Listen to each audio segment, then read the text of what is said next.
Bonjour et bienvenue pour cet épisode, forcément, consacré aux upfronts, aux annulations et aux renouvellements et aux tendances de la saison prochaine.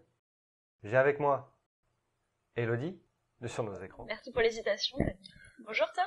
Et Stéphane Sazon, je suis sûr, des plus mathématiques. Salut. On va commencer par les annulations. On va laisser Stéphane parler de la fin de... C'est pas une annulation, mais... Si, il a été quand même annulé. Même si c'est une fin de série, c'est quand même une annulation. Je sais même pas de quelle série je parle. Good Wife. Eh ben non, on va parler de Castle. Ah, c'était le bordel quand même, Castle. Saison 9 sans Stan Akatic. Pas de saison 9, les fans qui se sont rebellés. Stan Akatic qui a été viré. Enfin, elle a pas été virée. Son contrat n'a pas été renouvelé, donc voilà. Non, ça a été le grand n'importe quoi. Et au final, c'est bien mieux comme ça pas que ce soit n'importe quoi, qu'ils aient arrêté la série et qu'ils aient limité les frais. Parce que bon, la série, de toute façon, la saison 8, elle avait du mal à se renouveler, les intrigues c'était plus ça, vraiment plus ça du tout. Et la fin, même si elle est un peu bâclée, elle est quand même pas trop mal, et puis voilà. La fin était prévue, tu penses que la fin... Alors non, ils ont tourné une scène de 30 secondes, qu'ils ont placée à la fin de l'épisode, après le cliff qu'il aurait dû avoir s'il y avait une saison 9. Bon, on va pas dire raconter, mais ils ont tourné une scène supplémentaire qui conclut, même si c'est le truc le plus bateau au monde, voilà. Mais ça conclut, la série est conclue. Il était peut-être temps qu'elle se termine. Ah oui, clairement. Bones continue. Oui, Bones, il y aura la saison prochaine sera donc la fin de Bones, parce qu'il y aura une saison 12 de 13 épisodes, mais non, mais voilà, non, c'était normal. Enfin, c'était logique, mais c'est tout le tumulte qu'il y a eu autour de la vie de l'actrice qui est remerciée, le fait que Nathan Fillon, lui a renouvelé son contrat, qu'il voulait faire une saison 9 de 13 épisodes. Enfin voilà, ça a été un peu le bordel donc ça a un peu gâché la fin pour énormément de fans. Voilà, ils sont plus pris la tête, dont moi dedans. On s'est pris la tête sur savoir si on aurait eu cette putain de saison 9 sans Stan Akatic, qui était juste inconcevable. Autre fin de série, The Good Wife.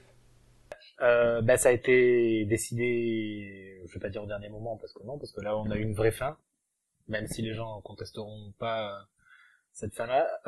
Ça a été décidé, on l'a appris, c'est tout quand même, pendant le Super Bowl. On l'a appris pendant le Super Bowl que voilà, les 8 ou 9 épisodes qui nous restaient, c'était la fin. Je ne dirai rien, n'ayez pas peur. Et voilà, ils ont conclu, ils ont terminé le voyage d'Alicia. Moi, je trouve ça magnifique. Je suis plus grand admirateur de King et ce qu'ils en ont fait à la fin, moi, je valide à 10 000%. Grande série. Grande série, forcément. Trop peu regardée, mais c'est l'une des dernières grandes séries de network. En tout cas, maintenant qu'elle est terminée, il faut que tout le monde puisse la découvrir et vivement qu'elle arrive sur Netflix pour que les gens regardent The Good Wife sur Netflix. Ou sur TV. On va pas parler des annulations de Notable, c'est grande chance. Et ça fait mal. On va parler de l'annulation de Agent Carter. Oui, pour moi, je pense que c'était l'annulation qui m'a fait le plus mal. Là. J'ai repris 2 fois les pattes. Ouais, moi 4. C'est cool pour vous. Non, comme quoi, moi je trouve que les séries Marvel sont quand même d'un niveau au-dessus, même sur les networks, que les séries d'ici. Ça me fait tellement mal. Non, mais si, même Agent Carter est largement au-dessus que Flash, Arrow, oui, mais d'accord, mais Supergirl. Ouais. Bon, ok. On peut pas comparer des choses qui ne sont pas comparables, mais les cibles sont pas les mêmes, donc. Non, d'accord, déjà. ok. Le nombre d'épisodes est pas le même. Aussi. Voilà, bref. Le budget impliqué n'est pas le même aussi. Supergirl. Le Supergirl, c'est bien. Non. Bref, non, voilà, Agent Carter, ils ont quand même fait une fin, je trouve. Ils ont fait une saison 2 avec une fin. Voilà, Peggy a une fin. Et de toute façon, en soi, les histoires sont bouclées. La saison 1 était bouclée et la saison 2 est à nouveau bouclée dans l'intrigue. Son personnage aussi, on va dire. Mais ils ont quand même ouvert sur un gros cliffhanger avec un des personnages qui se fait assassiner à la fin. Et on ne saura donc jamais qui c'est. des gens, ouais. Est-ce que ça intéressait des gens? Autant la saison 1, tout le monde en parlait, autant la saison 2... Je pense que les gens, ce que j'ai pu voir, c'est que le niveau de la saison 2 était égal à celui de la saison 1, donc le problème c'est qu'il y avait, en effet, il y avait pas beaucoup de téléspectateurs devant, donc il y avait moins de gens regardaient. Clairement pas, ouais. Ah ouais, non mais bon, ça, après c'est comme énormément de séries. Mais de toute façon, on s'en fiche parce que c'était Peggy Carter, et si tu veux savoir ce qui arrive à Peggy Carter, tu regardes Captain America et puis voilà. Oui, enfin il y a quand même, je sais pas combien d'années entre les deux. Hein, Oui, mais on s'en fout. Non, on s'en fout pas. Ouais, je suis désolé. Justement, on parlait de Supergirl. Le fait marquant, entre guillemets, c'est le passage entre CBS, l'annulation par CBS et le renouvellement par la CW. Ouais. Est-ce que c'était prévu d'avance? Alors, prévu d'avance, j'irai... Est-ce que c'est un bon coup? Alors, attends, oula, trop de bonnes questions C'est ça. en une seule fois, là. Prévu d'avance, je ne pense pas. Donc, Mais bon coup, oui. Non, mais en fait, c'est juste que Voilà. ils se sont dit, si ça marche, ça cartonne, c'est génial, on On va va la la garder. laisser. Et si ça marche pas, bon, on va la mettre sur la CW. Oui, Je parce pense que que- c'est une déception quand même pour eux, c'est juste qu'ils avaient, entre guillemets, une seconde chance. Alors, Trop cher aussi.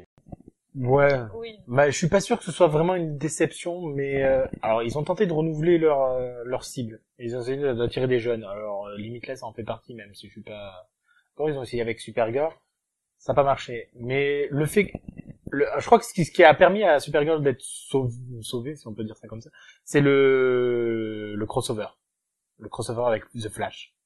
D'être sauvé par la CW, tu veux dire? Non, oui, mais ils se sont rendus compte qu'avec ce crossover-là, le fait que la série a quand même beaucoup mieux marché, parce que les gens qui regardent The Flash sont venus sur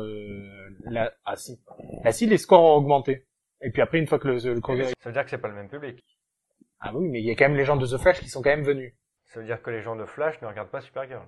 Bah non, mais en même temps, ça m'étonnerait pas. Donc, pour moi, dès le début, Supergirl aurait été, et une série de la CW, c'est totalement dans la cible, totalement dans la logique de Arrow, Flash, Legends of Tomorrow, donc pourquoi pas Supergirl? Bah, ouais. Ouais, Honnêtement, je comprends pas, je comprends pas pourquoi elle est arrivée. En tout cas, la maison, là, Supergirl. Oui. On parle donc de baisse de budget, le transfert de tournage à Vancouver. Est-ce que vous pensez que la totalité du cast va rester, notamment Calista Flockhart? Apparemment, elle ferait au moins des apparitions. Hein. Alors, moi, s'il y a pas Calista dans tous les épisodes, je vais pas pleurer. Bon, en même temps, c'est pas dit que je reprenne la saison 2. Du jeu, voilà. Mais s'il y a pas Calista, c'est pas un problème. Mais s'ils peuvent écrémer certains des acteurs de la série, voilà, je trouve qu'il y a des personnages qui servent à rien, donc ils peuvent se permettre d'écrémer. Et je pense que les contraintes budgétaires peuvent faire en sorte qu'ils se débrouillent un peu mieux, quoi. Parce que c'est vrai que ça sentait que ça puait un peu le fric, mais pour des effets spéciaux, au final, qui servaient pas à grand chose, quoi. Autre renouvellement surprenant, New Girl. Ah ouais. Plus personne regarde. Les guests, peut-être. Ça joue. Quel guest? Bah... Megan Fox, mais les audiences, elles ont pas bougé, Ah quoi. oui, là, bien sûr. Alors par contre, ça a permis venir. de montrer que au final, Zoé Deschanel, elle ne servait pas forcément à grand chose dans la série, parce que non, mais les 6 ou 7 épisodes qu'il y a eu sans elle, eh ben ça a très bien fonctionné, quoi. Moi, j'aurais préféré qu'il l'annule, parce que ça commence un peu à tirer en longueur, même si j'ai toujours pris mon pied. Ils sont un peu renouvelés niveau humour, donc c'était plutôt frais. Mais ça, je veux pas en plus, ils veulent s'en servir pour lancer une série derrière, quoi. Il y a personne qui la regarde, ils veulent s'en servir pour lancer une série. Donc, moi, Moins de 3 millions, c'est ça?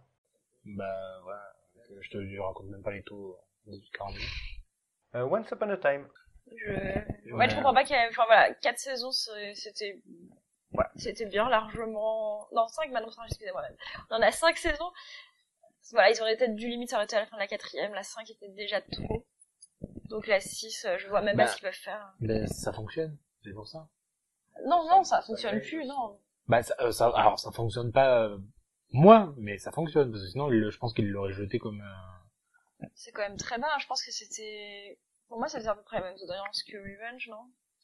Bah, mais non, pour moi, je trouve que ça marge pas spécialement.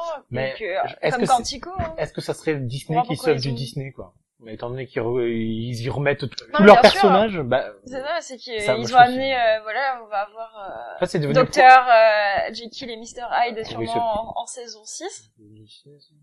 Je sais pas, en tout cas, ça a été introduit à la fin de la saison 5.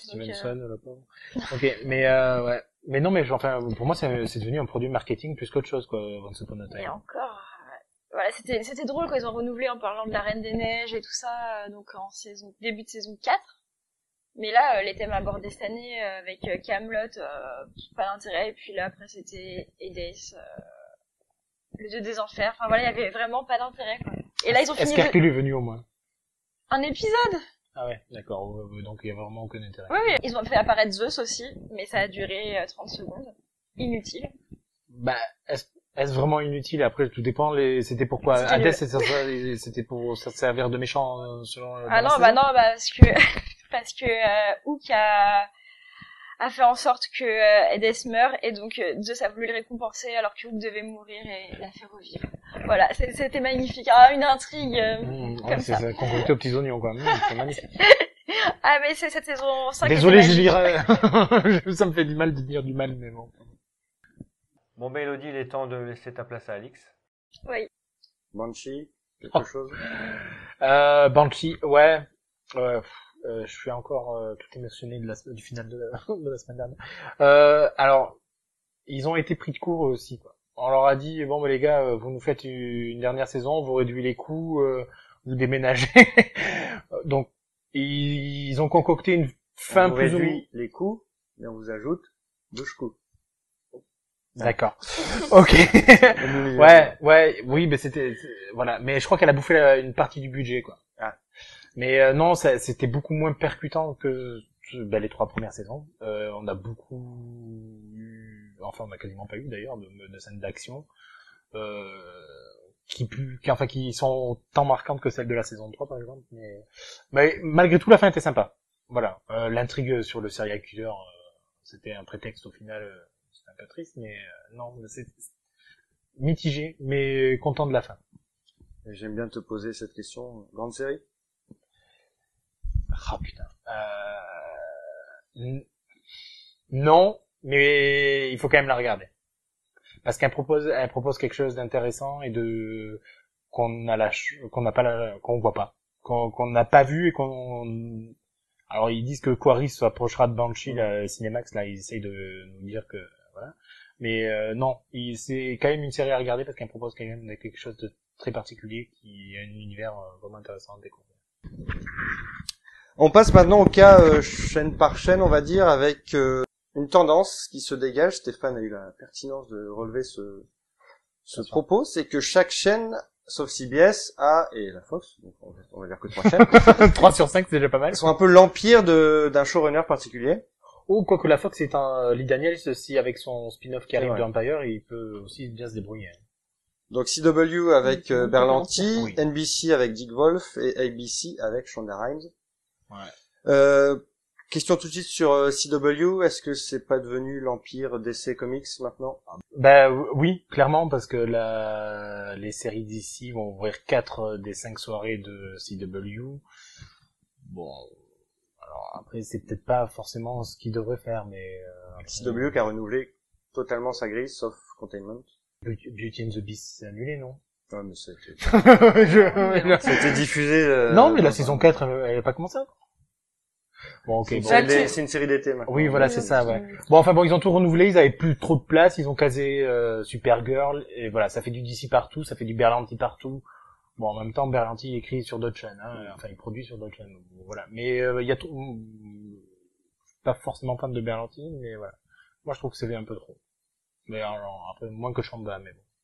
Non, c'est marrant parce que j'allais dire, il y a eu un article de Vulture qui parlait des transformations de l'industrie télé ces dernières années, et du coup c'est marrant comme justement les networks ont pris le parti du coup de se raccrocher à un auteur dont ils savent que la cible est claire, dont ils savent que il y a du succès et tout, et qu'en fait ça c'est marrant parce que l'augmentation du nombre de shows permet la création, enfin l'apparition de jeunes auteurs ou d'auteurs plus confirmés mais qui ont d'un coup une série à eux ou une voix personnelle, un message à émettre. Alors mais ça c'est plus le principe de Shonda, parce que Berlanti il est à la création de toutes les séries sur lesquelles il peut tout gérer. Alors il n'y a pas des faiblesses sur certaines séries. Les gens qui regardent Arrow, moi les réactions que j'ai lues, les gens qui regardent Arrow sont en train de se plaindre qu'en fait il y a plus personne qui dirige Arrow, quoi. Donc après voilà. Mais c'est vrai que par contre Shonda, c'est ça qui est bien, c'est que il y a des séries créées par Shonda Rhimes, mais il y a des séries créées aussi par les scénaristes de Shonda Rhimes, quoi. Elle permet aux scénaristes c'est ce que j'allais dire, c'est qu'en fait, pour moi, justement, cette politique des petits auteurs, en fait, elle n'est pas si mise en valeur que ça sur les networks. Justement, les networks ont envie que ça reste la marque Shonda. Et du coup, c'est marrant parce qu'en fait, les séries qui ne sont pas écrites par Shonda Rhimes, et qui sont de son L'écurie, ouais. voilà, de son écurie. En fait, dans la tête de la majorité des gens, c'est Shonda. Oui, ah bah oui. Du coup, c'est marrant ouais, parce que c'est vrai. le nom des auteurs associés en réalité est beaucoup moins mis en valeur D'ailleurs, j'ai un doute. Il s'appelle comment, le créateur de How to Get Away with Aucune idée. Murder? C'est pas Novak ou Novak? Novak? C'est un truc Ah, comme c'est ça. André Novak. Parce que sur NBC, Dick Wolf a plus de... Mais C'est un peu le Bruckheimer sur CSI à l'époque. Un peu- alors, Wolf, c'est un peu particulier parce qu'il avait déjà un empire avec les Law and Order et 36 milliards de spin-off. Là, ils ont fait la même chose avec c'est Chicago. Et je pense que des trois, c'est lui qui est le plus à même quand même de gérer de multiples séries, mais est-ce que c'est vraiment intéressant de se taper tous les corps de tous les corps de métier de Chicago? Moi, ça me créer une passionne émulation pas, de toutes les séries. Oui, et puis Parce après, que ça marche bien quand même, ces séries-là. oui, alors tu regardes l'autre et puis voilà quoi. Puis c'est des univers qui se complètent. Alors que CSI, c'était pas des univers qui se complétaient. Oui, c'est C'était des vrai. copies. Oui, comme NCIS qui fait que du NCIS, voilà. On va faire du neuf avec du vieux, quoi. Voilà. Mais ça marche toujours, de toute façon. Ben voilà. Non, mais l'important dans une série, c'est toujours les personnages. Donc, voilà, C'est un ensemble chaud, donc que ça ce peut- soit maintenant qu'on se retrouve avec des gros univers Bah, comme ça, Ouais. qui s'interconnectent. Enfin, moi, c'est un des trucs que je trouve fun dans les trucs, que ce soit DC ou Marvel. Pour le coup, c'est voilà, c'est ce côté. Enfin, Legends of Tomorrow, c'est nul, mais j'avais quand même envie de voir parce que j'avais envie de voir ce que ça donnait par rapport à l'univers, vers où ils s'embarquaient, comment ils se différenciaient et en même temps comment ils restaient dans le même ADN, dans quelque chose dans l'affiliation par rapport aux séries d'origine. Et c'est vrai que du coup, bon, Shondalf, il n'y a pas tellement de crossover entre ces deux. Oui. C'est vrai que du coup, je trouve que ce serait assez drôle un épisode de The Catch où en fait ils essayent tu vois, de s'attraper, enfin de se trouver et de se suivre et de voilà dans l'hôpital de Meredith, quoi. Ah, Je veux dire, ça serait classe.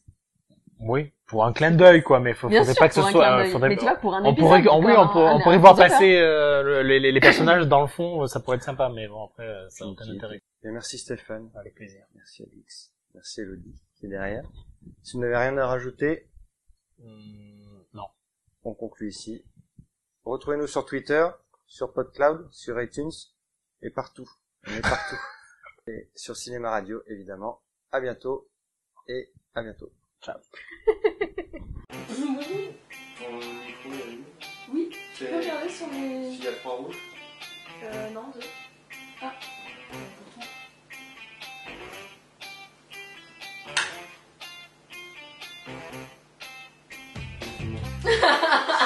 Depuis le début. Je lui ai dit en plus. Tu m'as dit oui, je l'ai allumé. J'avais allumé, et quand tu m'as dit allume-le, je l'ai Mais c'est pas grave, Ah. je fais. C'est ça. Bon, il y a les 3 rouges là, c'est bon.